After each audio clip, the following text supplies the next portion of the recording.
Halo, salam sehat kawan Diska. Kembali lagi bersama saya Sari Cantik dalam program Info Sehat, informasi seputar kesehatan. Semoga kawan Diska dimanapun Anda berada selalu diberi kesehatan, keselamatan, rezeki yang berlimpah dan juga barokah. Nah, bagi kawan Diska nih yang sering berkunjung ke fasilitas kesehatan pasti tidak asing dengan layanan mutu fasilitas kesehatan ya. Nah, atau fasilitas kesehatan yang sesuai standar itu seperti apa? Nah, ini dia. Saya sudah bersama Kak Dwi Anjarsari, nih salah satu staf penyediaan fasilitas pelayanan kesehatan dan operasional puskesmas dan rumah sakit pada Dinas Kesehatan PP dan KB Kota Medan. Aduh, panjang ya. Apa kabarnya nih Mbak Anjar nih? Baik. Oke. Mbak Anjar, ngomongin soal mutu ya, apalagi di fasilitas kesehatan. Nah, sebetulnya seperti apa sih harusnya mutu di layanan kesehatan itu? Ya, baik. Kalau kita berbicara tentang mutu ini sangat luas ya pembicaraannya di pelayanan kesehatan. Secara umum, mutu itu bisa diartikan sebuah ukuran baik atau buruk terhadap sesuatu. Nah, mutu juga bisa diartikan sebagai kualitas yang digunakan untuk memenuhi atau melebihi harapan pelanggan. Sedangkan mutu pelayanan kesehatan adalah tingkat layanan kesehatan yang dapat meningkatkan derajat kesehatan secara optimal sesuai dengan standar pelayanan, sesuai ilmu yang update dan mampu memberikan hak dan kewajiban pasien. Oke, supaya pasien sendiri merasa aman dan nyaman gitu ya. Nah, tapi apa sih sebenarnya tujuan untuk mutu di fasilitas kesehatan itu sendiri? Ya, tujuan mutu di pelayanan kesehatan itu ada beberapa ya. Yang pertama itu adalah memberikan hak pasien untuk mendapatkan layanan kesehatan yang bermutu dan memuaskan untuk pasien. Yang kedua, memotivasi pelayanan kesehatan ini untuk berbudaya mutu yang baik. Yang ketiga, untuk melindungi sumber daya manusia yang ada di pelayanan kesehatan serta melindungi masyarakat yang berobat di pelayanan kesehatan tersebut. Oke, tapi ada resiko nggak sih kalau sebuah layanan fasilitas layanan kesehatan gitu ya tidak menerapkan mutu yang sesuai standar itu? Ya, banyak resikonya untuk pelayanan kesehatan. Apabila pelayanan kesehatan ini tidak berbudaya mutu yang baik, maka masyarakat ini akan merubah pikirannya atau mulai ada pikiran tidak percaya terhadap pelayanan kesehatan tersebut. Nah, ketika masyarakat sudah tidak percaya, dia akan memilih pelayanan kesehatan sesuai dengan harapan dia. Hal ini berdampak kepada pelayanan kesehatan tersebut.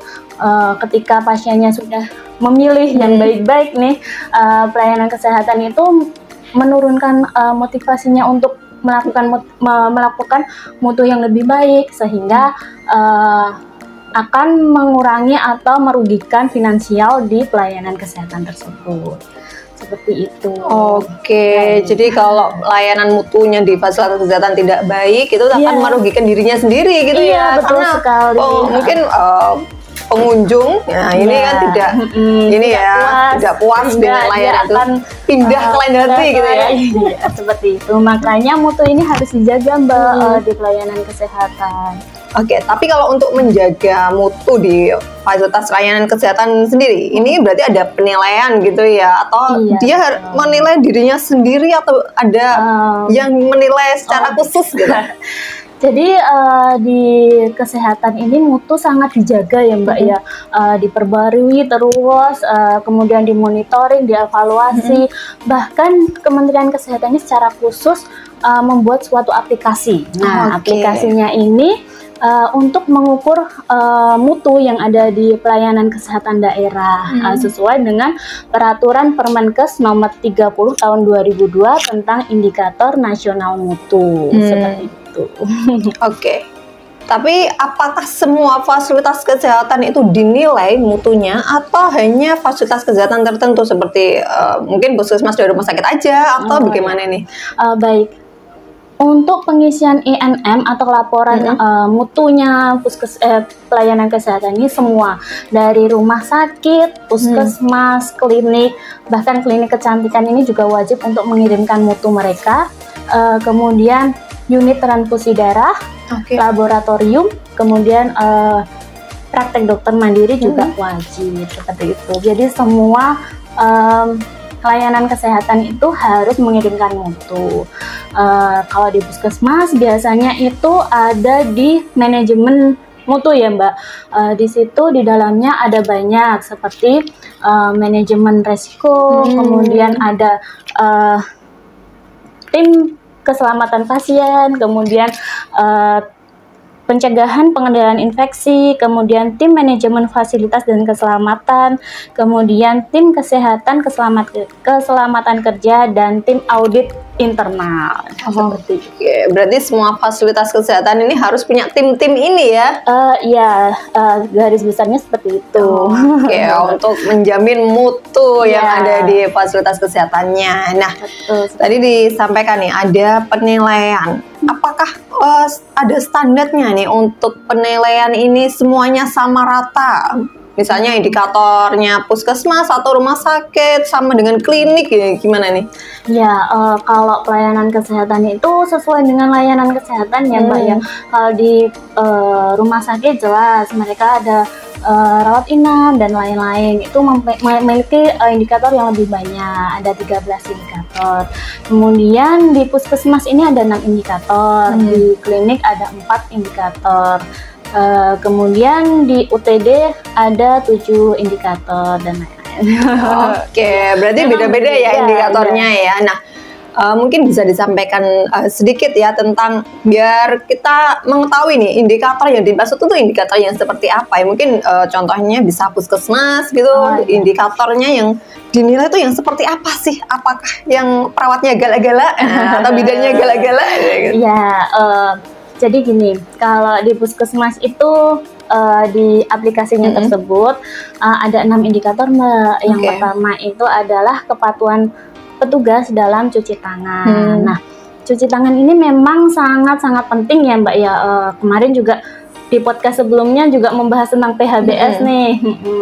Terus di indikator mutu ini memang tercantum kepatuhan untuk kebersihan tangan, karena memang di layanan kesehatan ini seringkali penyebaran virus ya Mbak ya, dari pasien ke petugas maupun petugas ke pasien seperti itu. Jadi tim-tim yang saya sebutkan tadi itu menilai petugasnya sendiri kayak perawat, bidan, dokter dan lain-lain, apakah dia patuh untuk melakukan cuci tangan atau tidak, seperti itu. Kemudian dilaporkan. Terus yang kedua ini adalah kepatuhan petugas dalam menggunakan APD Mbak. Nah, ini sama halnya dengan cuci tangan, itu juga dinilai apakah di pegawainya sendiri itu menggunakan APD yang baik atau sesuai standar gitu ya, misalnya pakai masker. Kalau di poli biasanya pakai masker dan handscoon aja. Kalau di rumah sakit tergantung layanan yang diberikan seperti itu. Terus indikator selanjutnya adalah kepatuhan identifikasi pasien. Jadi ini dimaksud tepat pasien gitu loh Mbak. Jadi layanan kesehatan memastikan bahwa ini benar-benar pasien tersebut. Misalkan menerima obat nih, jangan sampai salah obat nih. Namanya mungkin bisa sama gitu ya, tapi penyakitnya beda. Biasanya di layanan kesehatan ini menggunakan 2 identifikasi. Misalkan nomor nomor RM dengan nama atau nama dengan NIK seperti itu. Minimal ada 2 klarifikasi seperti itu. Kemudian selanjutnya adalah keberhasilan pengobatan pasien TB semua kasus sensitif obat. Kalau TB ini memang di Indonesia sangat diperhatikan ya Mbak. Ini merupakan juga program nasional seperti itu. Program prioritas gitu ya? Program prioritas nasional. Kemudian selanjutnya adalah ibu hamil yang mendapatkan pelayanan antenatal care sesuai standar. Di sini memang standarnya ibu hamil itu memang melakukan pemeriksaan ke layanan fasilitas kesehatan minimal 4 kali seperti itu. Oke. Lalu yang terakhir adalah kepuasan pasien. Nah, ini output dari mutu ini adalah kepuasan pasien, Mbak. Jadi kalau mutunya baik, itu pasti pasien itu puas dengan layanan yang diberikan. Gitu ya. Nah, oke, berarti ini semua indikator ini tadi kita nilai sendiri dulu gitu ya? Ada timnya. Ada timnya. Jadi tim yang tadi saya sebutkan itu mereka melakukan penilaian terhadap pegawai-pegawai yang memberikan layanan kesehatan seperti perawat, bidan, dokter. Nah, sesuai indikator tadi. Oke, setelah dilakukan penilaian, apa nih langkah selanjutnya yang dilakukan? Kemudian tim-tim ini melakukan analisis, kemudian baru dilaporkan ke INN. Oke. Setelah dilakukan INN, dilakukan pembinaan dan pengawasan secara berjenjang seperti Dinas Kesehatan, kemudian Dinas Kesehatan Provinsi, kemudian Kemenkes, seperti itu. Oke, tapi disampaikan ya ada pembinaan dari Dinas Kesehatan. Nah, peran Dinas Kesehatan sendiri nih apa nih Kak Anjar nih? Jadi peran Dinas Kesehatan ini yang saya sebutkan tadi melakukan pembinaan, kemudian pemantauan. Kemudian juga kita mapping yang pelayanan kesehatan mana sih yang mutunya ini harus ditingkatkan seperti itu. Kemudian yang terakhir itu kita memberikan umpan balik kepada pelayanan kesehatan seperti itu. Kita juga Dinas Kesehatan memfasilitasi ketika ada sesuatu yang baru seperti kemarin ERME harus semua layanan kesehatan harus punya ERME, Mbak. Kita lakukan workshop seperti itu, kita undang beberapa klinik dan layanan kesehatan. Oke, jadi fasilitas kesehatan ini melakukan self assessment, setelah itu nanti dilaporkan di aplikasi, gitu ya. Betul. Dan di bawah binaan dari Dinas Kesehatan tempat. Oke, untuk meningkatkan mutu dari fasilitas kesehatan tersebut. Nah, kita juga sering terdengar dengan istilah akreditasi gitu ya dalam meningkatkan mutu di fasilitas kesehatan. Tapi sebenarnya apa sih hubungannya mutu dengan akreditasi? Akreditasi itu adalah sebuah pengakuan terhadap mutu pelayanan kesehatan sesuai dengan standar akreditasi. Jadi tahun kemarin ini memang kita gencar-gencarnya untuk melakukan akreditasi di layanan kesehatan, tidak hanya rumah sakit dan puskesmas saja. Kita juga di klinik semuanya harus berproses untuk menuju ke akreditasi. Tidak cuma klinik aja nih, klinik kecantikan juga. Oke, berarti ini kawan Diska yang mau ke klinik kecantikan bisa dicek dulu ya, ini sudah terakreditasi atau belum, karena seperti yang disampaikan Kak Anjar tadi bahwa akreditasi ini adalah sebuah pengakuan ya. Iya, pengakuan bahwa mutu pelayanan yang ada di fasilitas kesehatan tersebut memang sudah sesuai standar gitu ya. Oke, nah di Kota Madiun sendiri nih Kak Anjar, fasilitas kesehatan mana yang sudah terakreditasi? Kalau rumah sakit sudah semua ya akreditasi. Untuk yang baru memang masih berproses kalau yang rumah sakit baru. Kemudian di puskesmas ini semuanya sudah akreditasi predikat paripurna. Kemudian untuk klinik, nah ini klinik ini sudah 20 Mbak. Hampir semua klinik kesehatan di Kota Madiun itu sudah melakukan akreditasi. Sedangkan untuk klinik kecantikan ini memang baru 4 ya Mbak, tapi semua juga berproses untuk melakukan akreditasi. Beberapa dari klinik masih kayak konsul-konsul gitu kepada kami, seperti itu. Nah, tadi disampaikan nih bahwa puskesmas akreditasinya adalah paripurna, tapi berarti ada tingkatan gitu ya. Nah, ini tingkatannya seperti apa nih Kak Anjar nih? Jadi akreditasi itu ada beberapa tingkatan ya, Mbak. Ada 4. Oke, 4. Madya, paripurna, standar, ya. Oke. Ya, Yang paling rendah berarti standar gitu ya. Yang paling tinggi paripurna.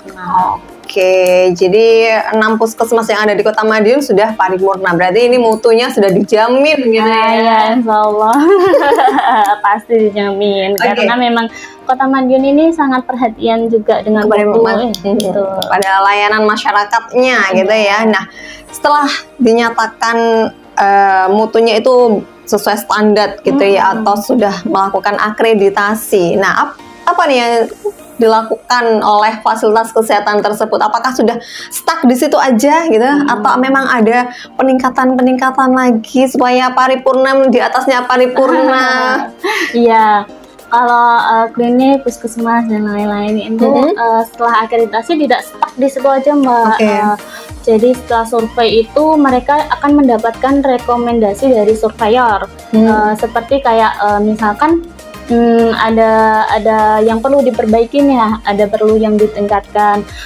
Di situ diberikan masukan-masukan kepada klinik. Kemudian mereka akan melaporkan juga di aplikasi namanya PPS. Itu progres dia untuk mencapai tadi yang disampaikan oleh surveyor, seperti itu. Jadi terus diupdate, kemudian ditingkatkan. Berarti bisa jadi kalau tahun ini mungkin ya paripurna, berarti kemudian hari bisa turun gitu ya? Bisa, sangat bisa.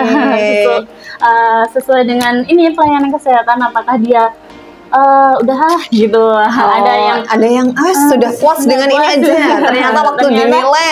Iya, ternyata kan akreditasi itu ada selang waktu 5 tahun, per 5 tahun ya, Mbak. Jadi 5 tahun itu semua pelayanan kesehatan itu tidak diam diri gitu. Dia harus melakukan peningkatan, diupdate sesuai ilmu yang baru, sesuai kebaruan ilmu.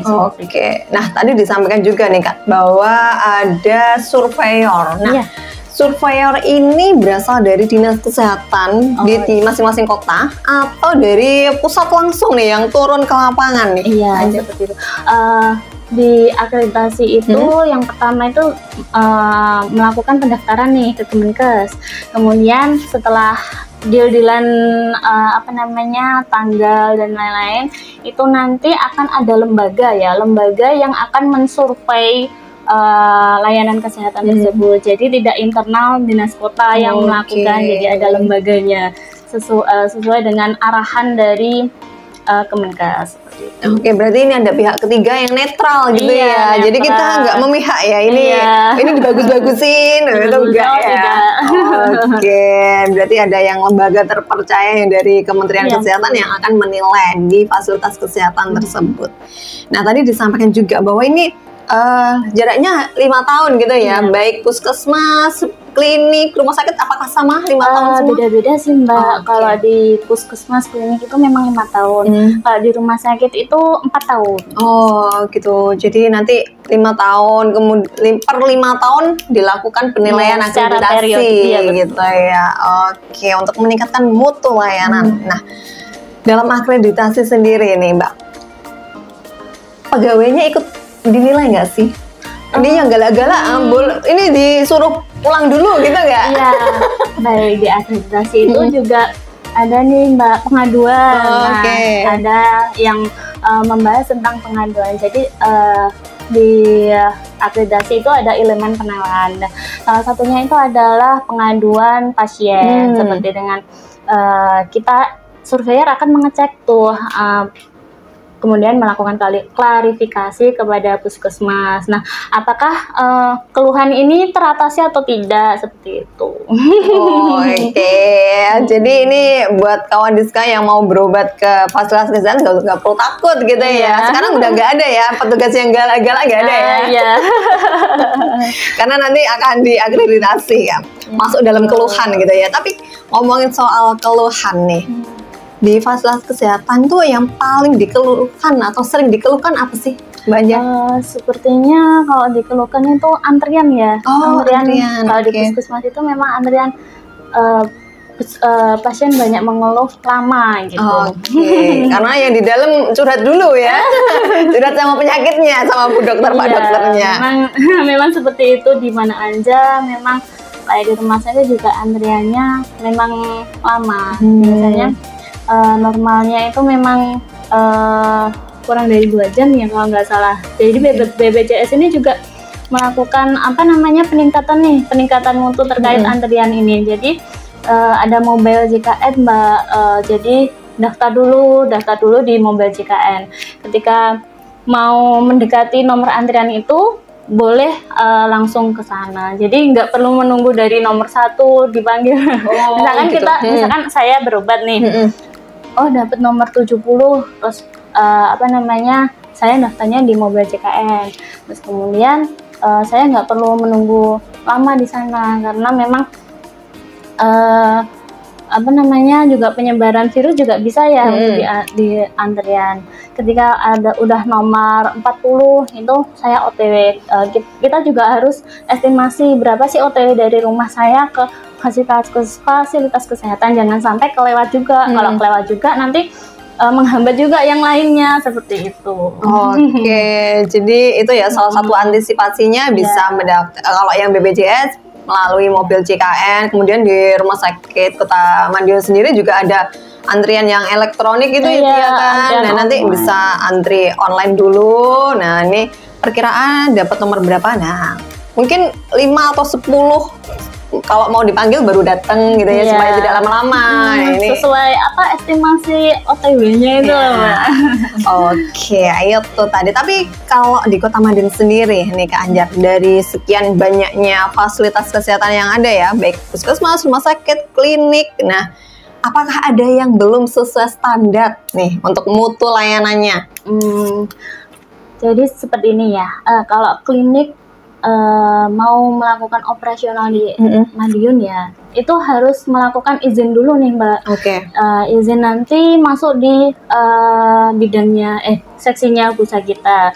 Nah, itu juga nggak mudah, maksudnya mereka juga melakukan prosedurnya udah banyak ya, syarat-syaratnya gitu ya. Udah banyak. Jadi untuk klinik mendirikan kliniknya itu di Madiun itu sudah melalui beberapa proses. Kemudian setelah memenuhi proses-proses prosedur yang tadi baru diizinkan. Kemudian baru kita gimana sih untuk meningkatkan mutu mereka secara perlahan. Memang kalau klinik yang baru itu mungkin banyak perbaikan seperti itu. Tapi kita Dinas Kesehatan memang khusus untuk mutu ini memiliki kayak grup gitu loh Mbak. Kalau misalkan ada yang baru, kita selalu share pertemuan-pertemuan seperti itu dari pusat, dari provinsi, bahkan kita juga sering mengundang jejaring pelayanan kesehatan. Oke, itu tadi ya, berarti mutu layanan di fasilitas kesehatan di Kota Madiun ini semuanya di bawah pembinaan dari Dinas Kesehatan dan semuanya terpantau aman gitu ya. Nah, itu tadi obrolan kita tentang mutu layanan kesehatan di fasilitas kesehatan yang ada di Kota Madiun ya. Semoga fasilitas kesehatan di Kota Madiun ini tetap mempertahankan mutu ya, supaya pasiennya juga merasa aman, nyaman, dan juga kunjungannya banyak gitu ya. Tapi penyakitnya mungkin ya ringan-ringan gitu ya. Tapi kita berharap semuanya, seluruh masyarakat Kota Madiun semuanya sehat gitu ya. Mungkin ada yang disampaikan ke Anjar? Kesimpulannya mutu pelayanan kesehatan itu kalau disimpulkan memang dijaga. Jadi pelayanan kesehatan di Kota Madiun khususnya ini memang dijaga dan diperbarui terus. Ada ilmu yang baru kita pasti turunkan ke pelayanan kesehatan seperti itu. Oke, berarti jejaring ini untuk informasinya selalu update ya dari Dinas Kesehatan agar mutu layanan yang ada di Faskesnya juga terjamin gitu ya. Oke, terima kasih Kak Anjar atas waktu dan ilmunya hari ini tentang mutu layanan kesehatan di fasilitas kesehatan. Dan jangan lupa selalu terapkan perilaku hidup bersih dan sehat setiap hari, dan juga info sehat hanya di IG Promkes Kota Madiun dan YouTube Kawan Diska. Bye-bye.